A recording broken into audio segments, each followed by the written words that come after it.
toi qui es insatisfaite par rapport à la vie sexuelle, mais comment le dire? Comment le présenter? Ou tu t'enfermes toi-même, tu te dis, ah, les hommes noirs sont toujours comme ça. J'ai fait l'expérience avec un blanc, c'était pas comme ça. Et tu classes. Et tu vas souffrir toute ta vie. Parce que le mariage, c'est pour la vie. C'est là où l'ennemi s'infiltre. Parce que tu vas avoir d'autres pensées.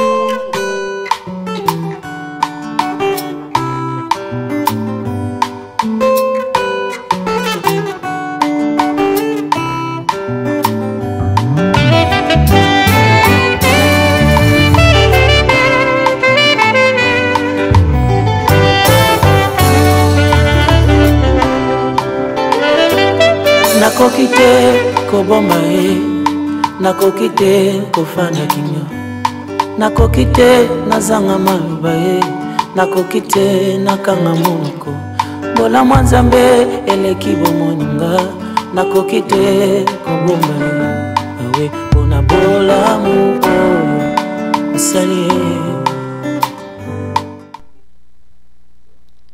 Bienvenue à notre émission Femmes pleines de gloire. Je vous salue tous dans le nom de Jésus. Je dis bienvenue à cette émission, que vous nous suivez de près ou de loin. Soyez les bienvenus sur notre plateau.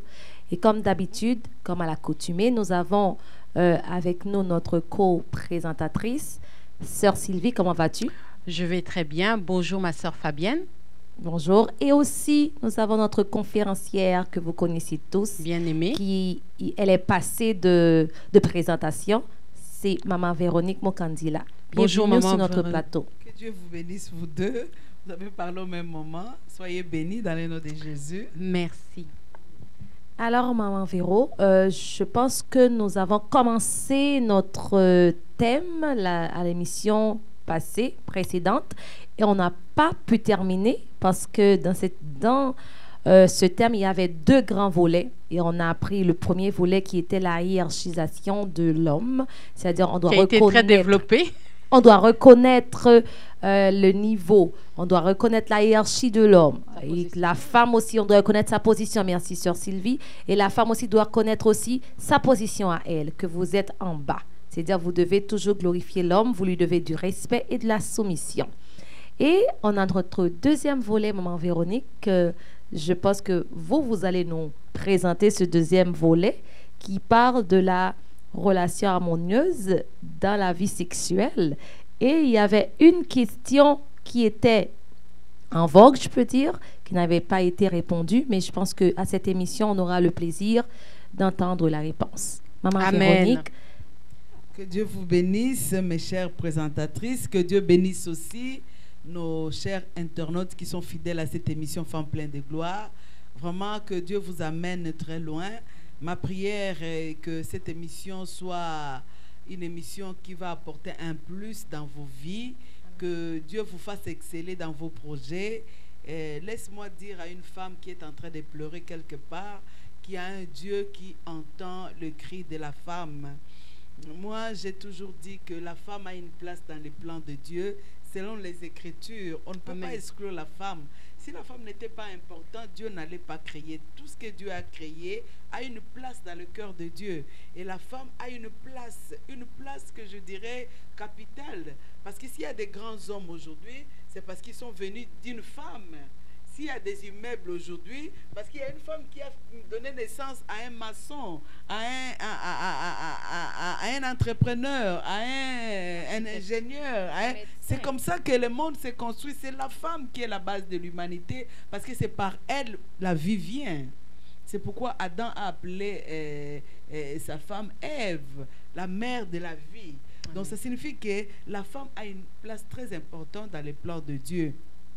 Voilà pourquoi le diable ayant connaissance de toutes ces choses, c'est pourquoi le diable veut bafouer la femme, rejeter la femme. Aujourd'hui, la femme est représentée, même pour une publicité de yogourt, on va présenter une femme nue. C'est pour que la femme puisse enlever, le diable veut balayer dans l'esprit de la femme la place que Dieu a réservée pour la femme.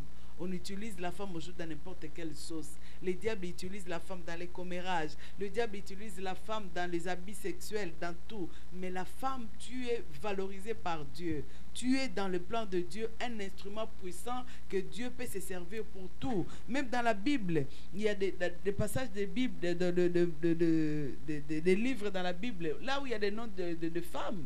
Si ce n'était pas important, Dieu ne fait pas des choses pour faire.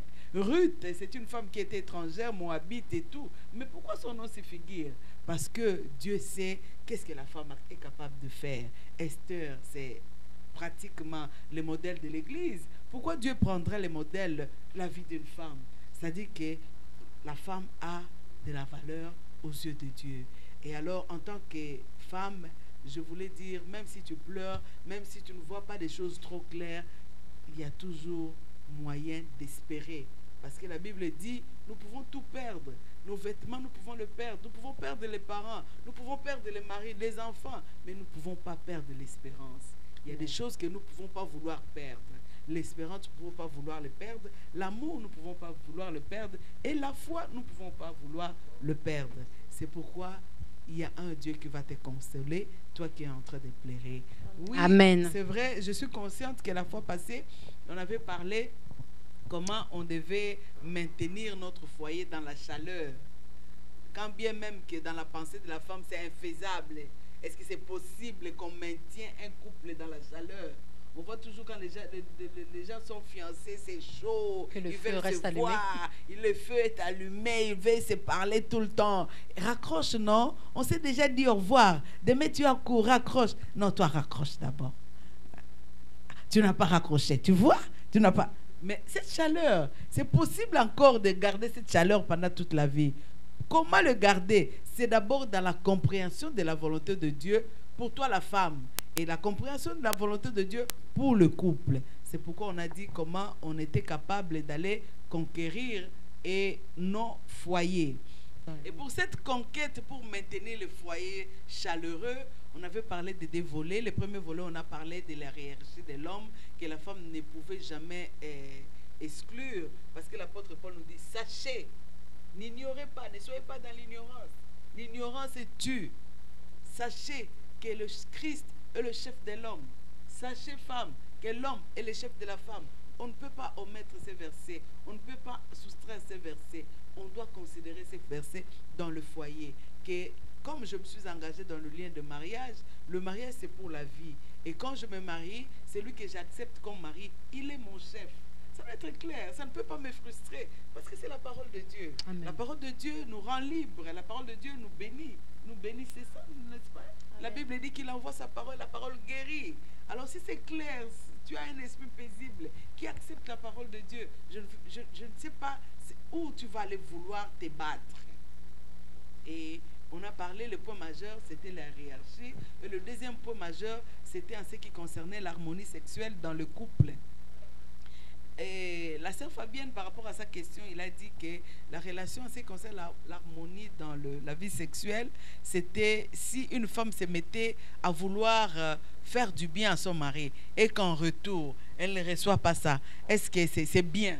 Si je me comprends. Oui, je m'étais dit, est-ce que cet effort-là, est-ce que ça devait être des deux côtés ou d'un seul côté? Parce que moi, je m'efforce à faire plaisir. Pourtant, moi, je n'ai jamais été satisfaite. Est-ce que cet effort-là, puisque c'est moi qui dois bâtir avec Dieu, j'ai la conscience claire que je dois bâtir avec Dieu. Mais par rapport à la vie sexuelle, est-ce que ça vient des deux côtés ou c'est moi qui dois toujours me battre? Ça, là, je vais me répéter tant que je serai sur le plateau de cette émission. Pourquoi j'insiste? Parce qu'il y a une femme qui m'a même dit, ah, Maman Véro, toi, tu accuses les femmes. C'est comme si tu approuves tout ce que les hommes font. Et tu accuses, et tu es en train là d'amener les femmes dans le mur. Mais tu ne sais pas que les hommes aussi ont des responsabilités. Qu'importe ce que ton mari est, qu'importe ce qu'il fait, la Bible nous dit dans un seul passage que c'est la femme qui bâtit la maison. C'est la femme sage qui bâtit son foyer. On ne parle pas des hommes. Et le mandat que j'ai reçu, c'est d'enseigner les femmes. C'est pourquoi je ne rentre pas dans ce qu'on ne m'a pas mandaté de faire. Je m'arrête aux femmes. Parce que je sais qu'avec Dieu, une femme peut tout. Si Esther était capable de libérer tout un peuple, dans ce peuple-là, il y avait des enfants, il y avait des hommes, des grands, des gens qui étaient riches, mais qui étaient condamnés. Mais la victoire est venue de qui? D'une femme. C'est-à-dire qu'une femme ne te minimise pas. Même ton mari est comment? Avec Dieu, tu peux amener la liberté. Amen. Dans ton couple. C'est vraiment avoir clair dans son esprit que je peux tout avec Dieu. Que je peux tout. Et sans regarder ton partenaire souvent, Dieu est capable de travailler avec toi sur des choses que tu ne peux pas comprendre parce qu'il est Dieu. En ce qui concerne l'harmonie, qui est le deuxième point majeur par rapport à la conquête du mariage, j'ai dit que c'était 2 points majeurs. J'ai dit que la liste n'était pas exhaustive parce qu'il y en a plusieurs sur tout ce que nous pouvons énumérer comme points. C'est d'abord comprendre et connaître ton partenaire. Ça, là, j'ai dit, c'est majeur. Mais par rapport à la compréhension de ton partenaire, tu peux savoir, non, il y a un autre qui est plus majeur pour mon partenaire. Parce que mon partenaire, pour lui, non, il peut mettre les vêtements sales. Mais manger, s'il ne mange pas à temps, s'il ne mange pas bien, c'est un trouble. Que le sexe, tu sais qu'à ce moment-là, pour toi, c'est très majeur. Alors, tu vas faire en sorte qu'il mange à temps. Et qu'il mange aussi, c'est que lui l'aime. On n'impose pas à l'homme ce qu'on veut, parce qu'on s'est préparé ça, parce qu'on aime ça, mais c'est que lui l'aime. C'est comme ça que Esther a gagné. Il a fait les plats selon le désir du roi.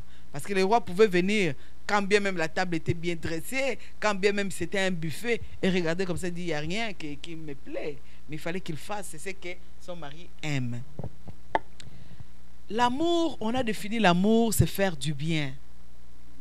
On ne peut pas parler de l'amour sans sacrifice.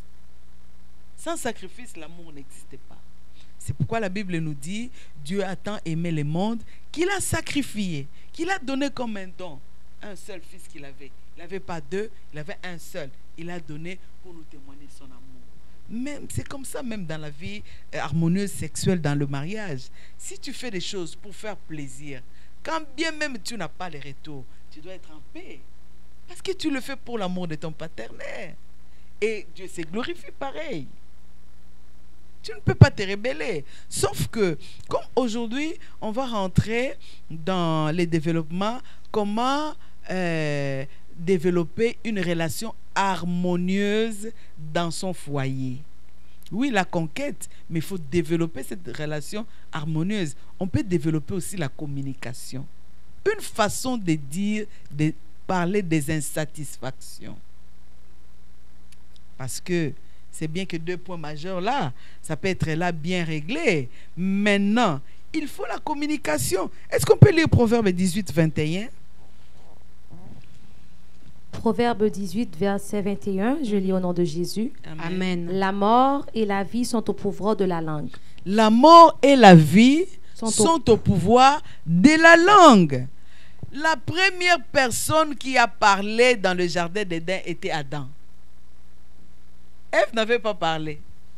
On vient avec Ève. Adam le voit. Waouh! Hey! Ça, c'est vraiment elle que j'attendais. L'os de mes os. L'homme a commencé. C'est-à-dire que l'homme peut bien parler, communiquer qu'avec un homme. On nous a jamais dit qu'Adam communiquait avec des animaux. Mais il a parlé avec la femme. Et puis quand nous lisons dans le livre des Jean, nous allons voir que au commencement de toutes choses, c'était quoi? La parole.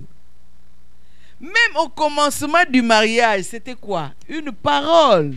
Et dans le mariage, la parole, la communication a une place très importante dans le mariage. Aujourd'hui, il y a beaucoup de couples qui s'éteignent. Il y a beaucoup de couples qui vivent ensemble. Mais le mariage, c'est déjà d'arranger dans des boîtes. On attend seulement une goutte d'eau pour que les boîtes sortent dehors à cause de la communication. Comment communiquer les insatisfactions? Comment communiquer les désirs? Comment communiquer les attentes? Comment communiquer? Ça, c'est important. Une femme qui veut rentrer dans un programme pour que son mariage soit heureux doit savoir comment communiquer. Est-ce qu'on peut lire Colossiens 4, 6? Colossiens 4, 6. Mhm. Que votre parole soit toujours accompagnée de grâce, assaisonnée de sel. Ces versets-là, ça vient me toucher. Des fois, je me dis, les sels-là, je mets les sels de mer ou bien je mets les sels de table. Je mets quel sel? Afin que vous sachiez comment il faut répondre à chacun. Afin que vous sachiez comment il faut parler à chacun. Comment il faut communiquer à chacun. Comment il faut s'exprimer. Le mariage, c'est un lieu de repos. C'est un lieu où Dieu a planifié la joie sur la terre. Dans une vie qu'un homme et une femme vont se communiquer avec liberté. Mais pourquoi ça ne marche pas? Est-ce qu'on ne se parle pas? Mais pourquoi ça ne marche pas? Pourquoi on finit à quai de poisson? Parce que la communication, une bonne communication solidifie les couples. Une bonne communication amène la grâce de Dieu dans les couples. Écoute ces versets, que la parole qui sortira de ta bouche soit accompagnée de grâce et assaisonnée de et sel. assaisonnée de sel. Toi qui es insatisfaite par rapport à la vie sexuelle, mais comment le dire? Comment le présenter? Ou tu t'enfermes toi-même, tu te dis, ah, les hommes noirs sont toujours comme ça. J'ai fait l'expérience avec un blanc, c'était pas comme ça. Et tu classes ça. Mais tu vas souffrir toute ta vie. Parce que le mariage, c'est pour la vie. C'est là où l'ennemi s'infiltre. Parce que tu vas avoir d'autres pensées par rapport au blanc que tu as connu en Belgique. Et c'est là où l'ennemi va s'infiltrer. Dans les couples, il faut savoir se communiquer. Maman Véronique, je me permets de vous interrompre avant d'aller dans le sel et la grâce. Vous avez donné l'importance de communiquer dans le couple. Mais quand le partenaire est monosyllabe, parce que je m'exprime, je vais essayer de m'expliquer. Tu essayes d'engager la conversation, tu essayes d'alimenter la conversation, mais tu as en face de toi une personne dont les réponses sont oui, non, je ne sais pas. Fais comme tu veux. Ça, c'est une très bonne question. C'est vrai qu'il y a des femmes aussi qui sont non, oui, je m'en fous. Mais si tu veux le faire, tu le fais. Parce que moi, je ne veux pas que sur ces plateaux, nous accusons nos partenaires. Moi, je veux que sur ces plateaux, nous voyons d'abord nous. Parce qu'on ne peut pas changer le monde si on n'est pas capable de changer nous-mêmes. Nous devons nous changer, vouloir le plan de Dieu pour nous, en fait que nous communiquons ce que nous avons. Et si moi, je suis non, je ne sais pas. Si tu veux, tu le fais. C'est comme tu vois. Moi, je ne sais pas. Comment ton partenaire va faire? C'est la même question que je te pose. Maintenant, c'est toi qui le fais. Tu ne sais pas. C'est bien. Je voulais développer cette question en deux volets. Un homme comme ça, il y a des hommes innés qui ne parlent pas beaucoup. Il est né comme ça dans une famille où il ne parle pas beaucoup. C'est vrai, tu peux trouver un homme comme ça. Parce qu'un homme ne devient pas comme ça dans le mariage.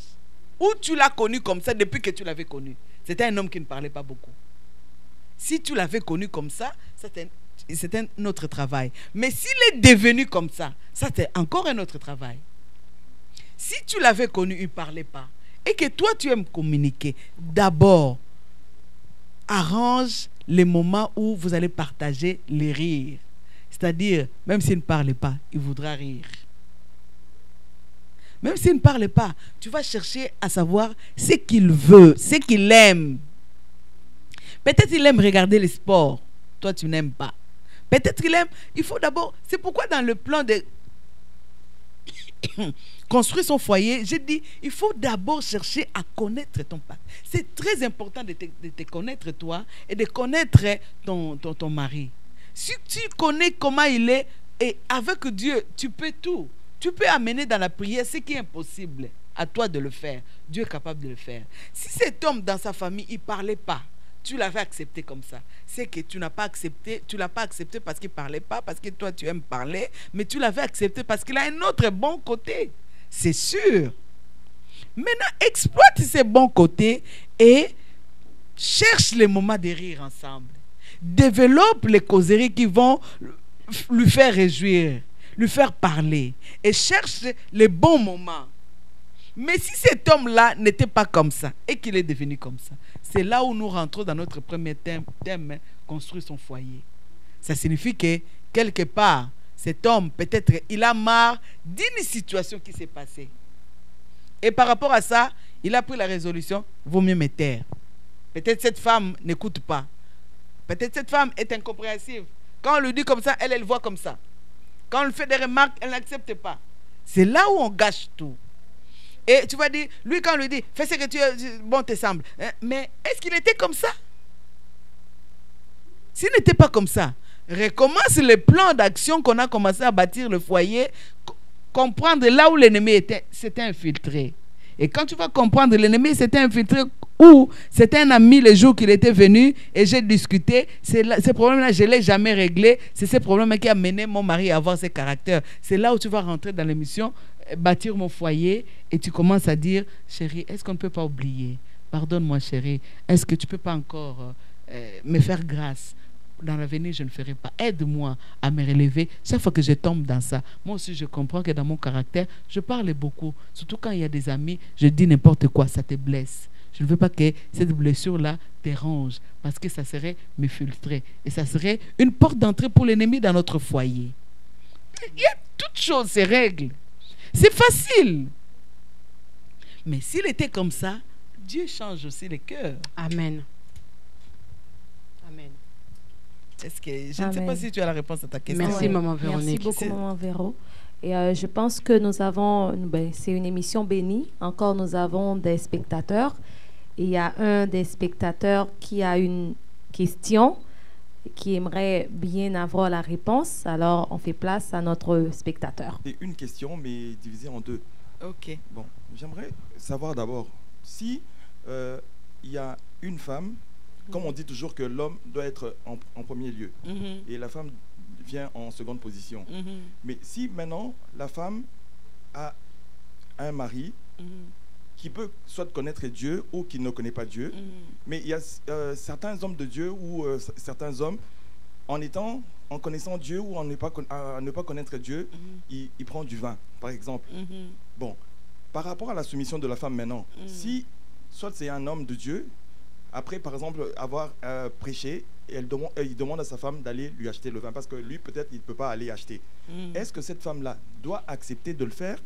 Ou si ce n'est pas un homme de Dieu aussi, est-ce qu'elle peut l'accepter de le faire? Ça, c'est la première question. Et pour la deuxième question, c'est par rapport à l'habillement dans le couple. Est-ce que la femme et l'homme, ils sont obligés de s'habiller comme par exemple, chaque dimanche, ils sont obligés de s'habiller de la même façon?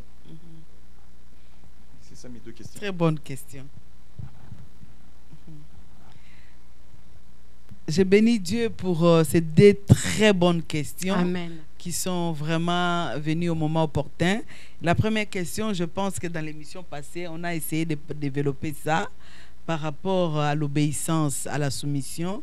On avait dit que dans le livre d'Éphésiens, la Bible nous demandait à la femme de se soumettre comme au Seigneur. C'est-à-dire que la chose que le Seigneur n'aime pas, la soumission doit être conforme à la parole de Dieu. Sarah obéissait à Abraham. C'est elle-même que la Bible donne comme un modèle de femme. Comment Sarah appelait son mari Seigneur, comment elle avait un cœur paisible et doux, et comment nous aujourd'hui nous devons être comme Sarah. Mais cette même femme, quand il s'agissait de trancher la volonté de Dieu, elle a dit à Abraham, sors cette servante et son enfant. Parce qu'il a compris que non, l'héritier ne peut pas vivre ensemble avec l'enfant de la femme qui est prostituée. Ils ne pouvaient pas marcher ensemble. Et Dieu a dit à Abraham, fais ce que Sarah te dit. C'est-à-dire que tu es mon Seigneur, selon la place que le Seigneur te place. Tu es mon Seigneur, tu es mon chef. Mais une chose qui va à l'encontre de la volonté de Dieu, en tout cas chérie, en tout cas mon héros, en tout cas mon chef, je ne ferai pas. Ça, c'est ouvrir la porte à l'ennemi. Même nos prières ne seront plus fortes. Même la grâce que nous avons de Dieu peut partir. Pourquoi? Parce que j'accepte le mal, j'accepte le péché. Ma soumission se limite vraiment avec la parole de Dieu. Je ne peux pas aller à l'encontre de la parole de Dieu. La drogue, la bière, tout ce qui n'est pas en relation avec la parole de Dieu, mon cher époux, je ne le ferai pas. Amen. Mais une façon de te répondre, je ne te parlerai pas d'une façon de te dire non avec un cœur rebelle. Parce que moi, je suis une femme libre. La soumission, c'est une liberté pour moi. Je dirais ça d'une bonne façon. Et c'est une requête que je monterai tous les jours auprès de Dieu pour que Dieu intervienne. Parce que de moi-même, je sais que ça peut être une source que l'ennemi peut utiliser pour le conflit.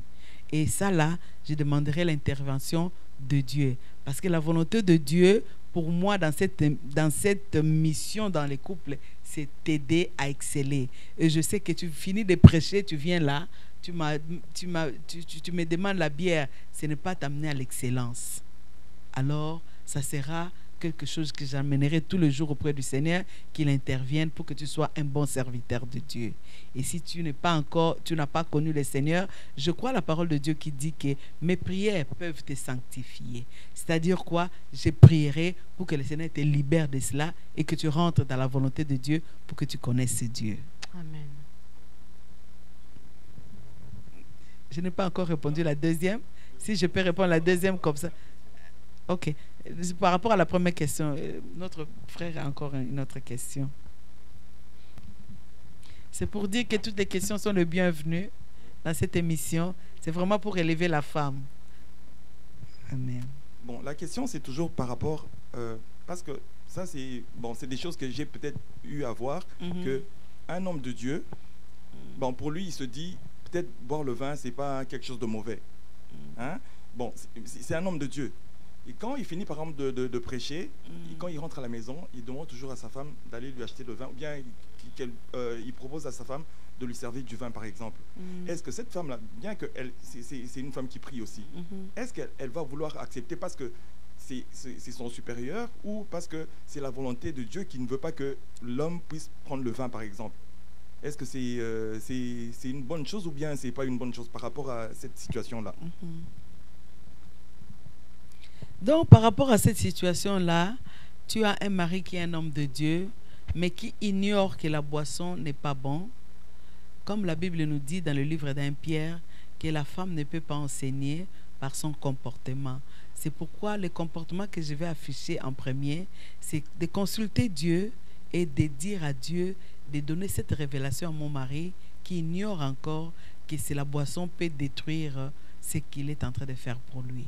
Que Dieu lui donne la révélation. La révélation que pour mon mari, ce n'est pas seulement par rapport à la boisson. Il peut prêcher des choses qui sont erronées et que j'ai la connaissance. Je dirais, la Bible dit.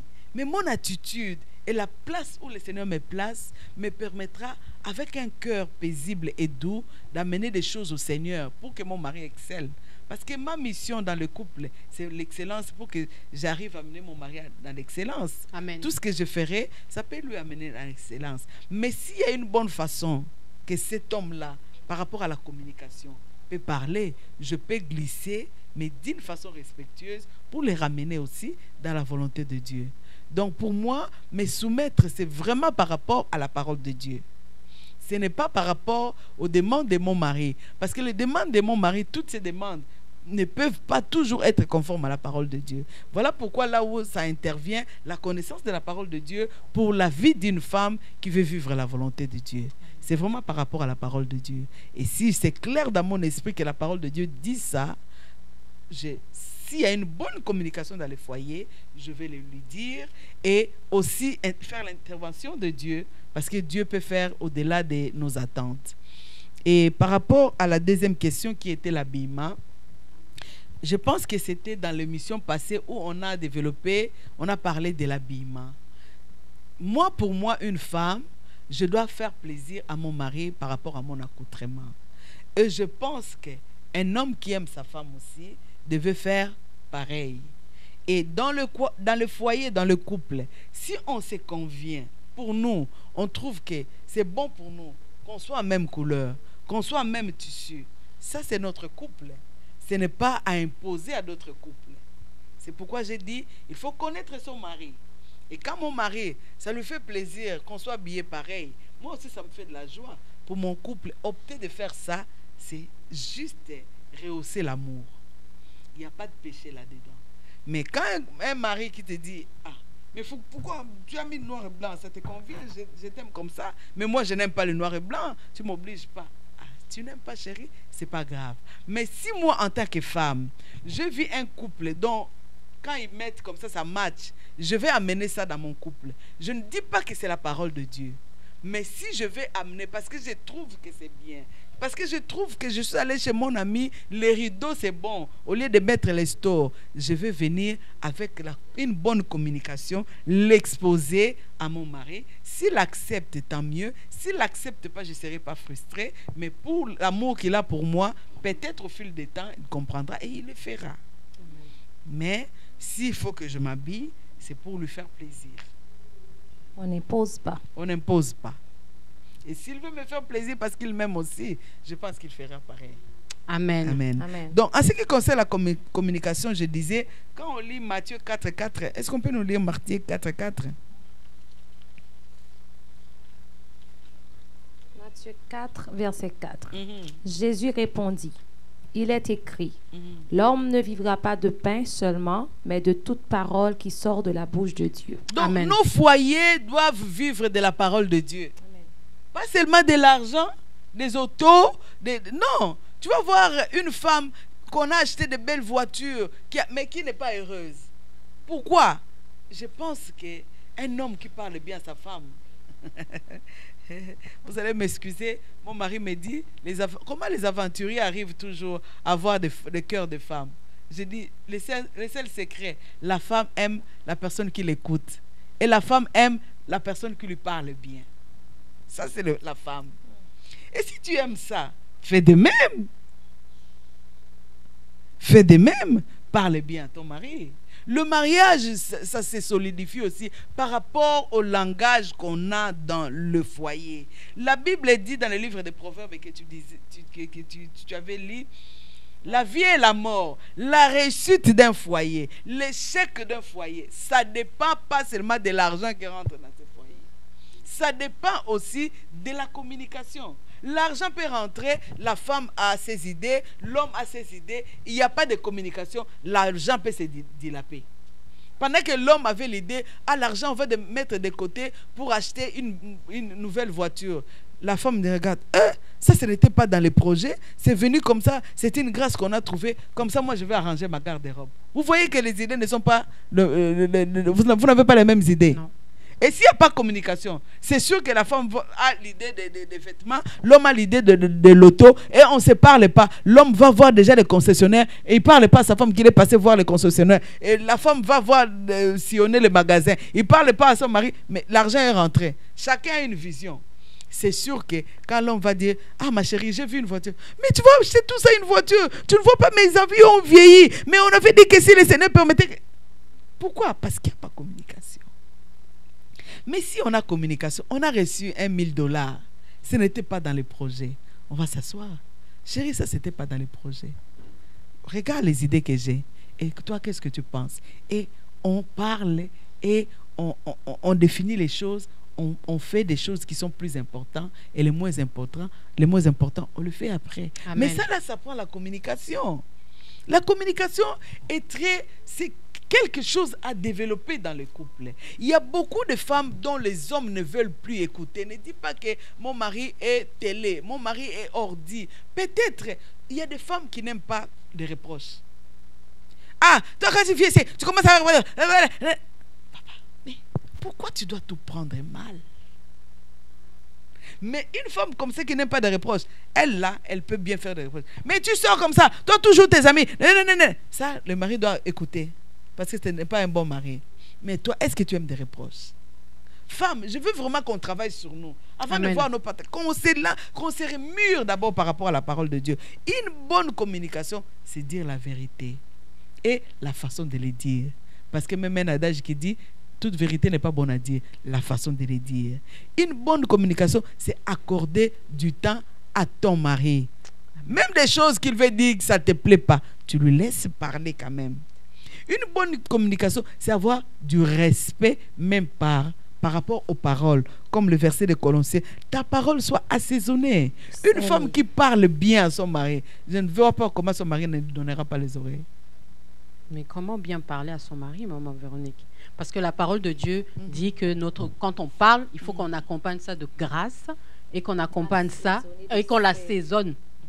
Donc mettre toutes les ingrédients. Et quels sont ces ingrédients? Il y a beaucoup de femmes pleines de gloire qui nous suivent, qui connaissent, moi, cette parole. Je pense que je ne l'ai pas vue beaucoup, cette parole. Donc, on aimerait avoir un peu plus développé. Naturellement, si nous voyons la façon dont Dieu a créé la femme, Dieu a créé la femme avec une finesse que l'homme n'a pas. Une esthétique que l'homme n'a pas. C'est pourquoi une fille, même il est bébé là, il commence à grandir là, il va vouloir le miroir. Mettre le rouge, c'est la finesse qu'on doit avoir même par rapport à notre caractère. C'est la douceur qu'on peut avoir même par rapport à notre langage. Aujourd'hui, on a 1% de femmes qui sont douces dans leur langage. Aujourd'hui, on a 99% de femmes qui sont de... Comment on les appelle? Pourquoi tu ris? Chauffeurs de camion. Les chauffeurs de camions. C'est ça, c'est par rapport à la retraite qu'on a passé. Comment les femmes aiment conduire les camions parce qu'ils se voient. C'est ça. Amen. Une femme, notre modèle, c'est Jésus. La Bible dit Jésus, c'est l'agneau et Jésus, c'est le lion. Ça signifie quoi pour une femme? Une femme doit avoir deux natures. Tu es une lionne pour les esprits méchants.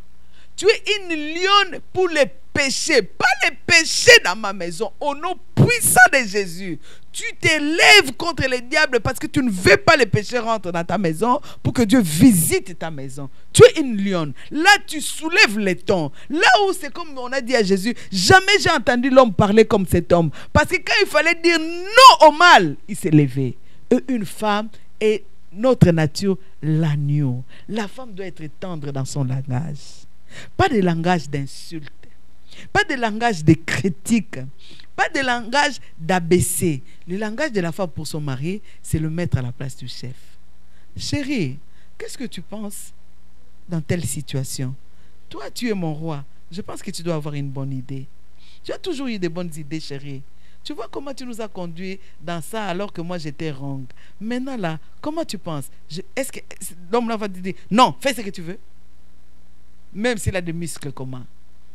La Bible dit, même une parole douce ramollit les os dans le corps d'un roi. C'est-à-dire, l'assaisonnement, c'est la douceur, c'est la façon de parler, respecter ton partenaire dans ton langage. Même il faut reprendre avec la connaissance que c'est une autorité, c'est un chef, c'est mon chéri, je vais les reprendre. Comment je peux les ramener? Même au travail, tu peux ramener ton chef dans les droits chemins.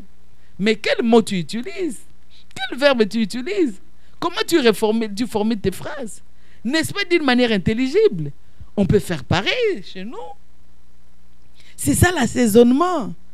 Et aussi, il y a des choses que, en tant que mère, je vois dans certains foyers, les moments. Abigail, avec sa sagesse, savait que mon mari, comme il est ivre là, quand je vais lui parler, c'est sûr qu'il va se lever, il va me taper. Quand je vais lui parler, il dit non, ce n'est pas le temps. Je lui laisse finir son ivresse. Quand ça va finir, le matin, je vais lui dire. Ce n'est pas quand les choses sont chaudes. Hein, toi, tu es comme ça. Ton enfant là-bas à l'école. Tu ne sais pas comment il a passé sa journée. Tu ne sais pas quel stress il a. Et tu exposes les choses quand ça te vient dans l'esprit. Non, il y a des moments à choisir. Regarde Esther, cette sage femme. Elle savait que c'était son mari.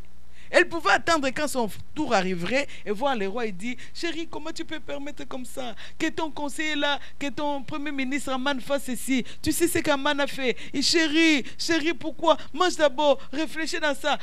Non. Esther a dit, la sagesse, la source la plus supérieure, c'est Dieu. Elle est allée consulter Dieu. Est-ce que pour parler avec son mari, on doit consulter Dieu? Mais elle savait son mari. Elle savait la relation de son mari avec le Premier ministre. Elle savait l'influence du Premier ministre auprès de son mari. Et c'est pourquoi il faut connaître d'abord ton mari, même pour la communication. Et quand il est sorti, quand bien même il avait l'assurance de Dieu, s'il te plaît, si je trouve faveur à tes yeux, est-ce qu'elle n'a pas eu la gain de cause? Même elle a eu au-delà de ses attentes. Amen. Il faut savoir communiquer. C'est ça, une femme qui assaisonne ses paroles, qui choisit les paroles avec un esprit clair, que c'est mon chef, c'est mon chéri, et qui choisit les bons moments pour exposer les problèmes, même ses propres difficultés, les difficultés par rapport au ménage, par rapport même au comportement de ton mari. Tu peux les reprendre sans parole. La communication, quand ça se développe dans un couple, ça devient plus oral. Même des gestes, des signes, commence à parler. Mais il faut les développer. Il faut les développer.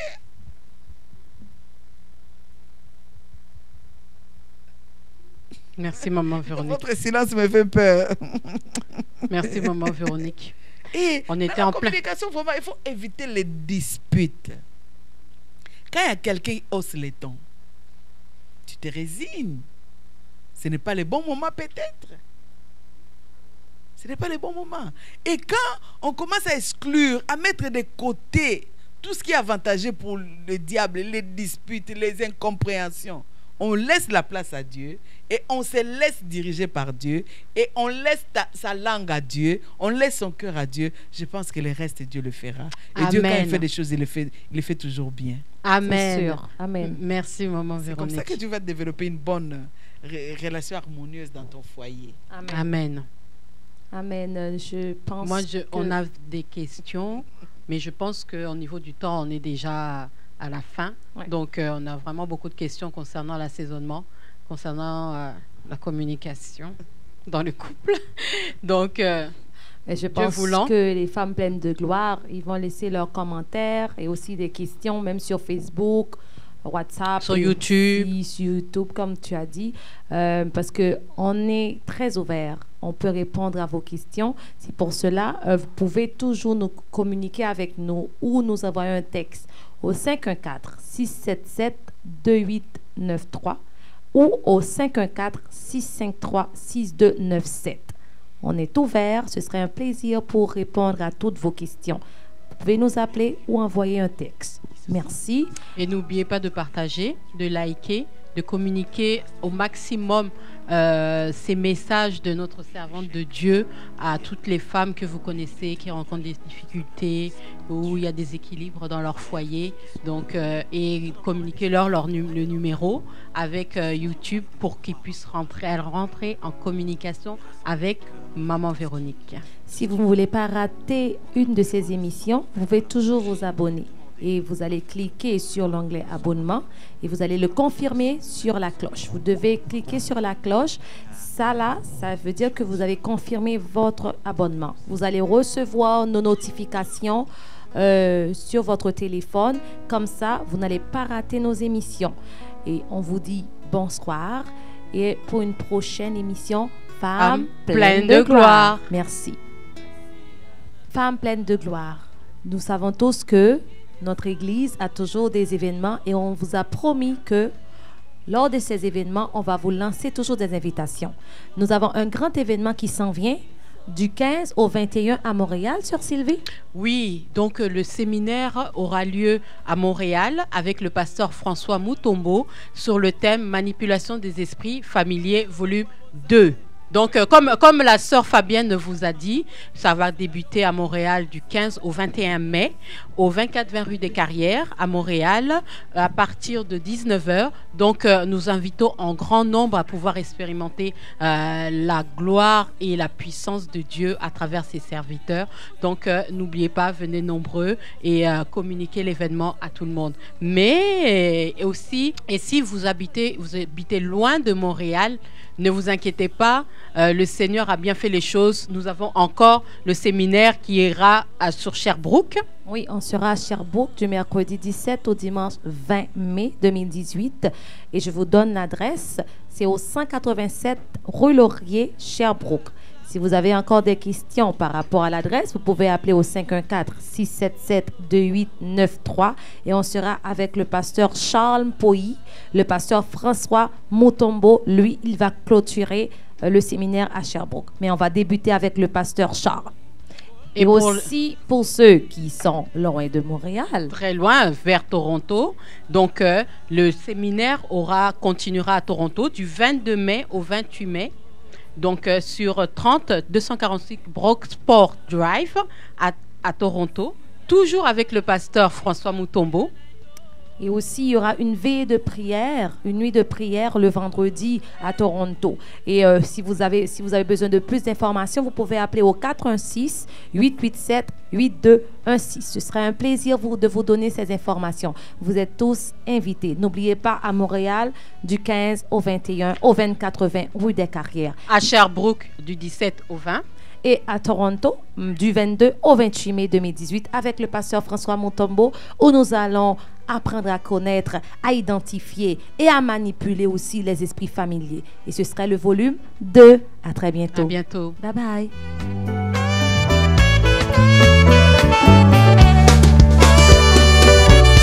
Ozali solo likonzi lisimbi dako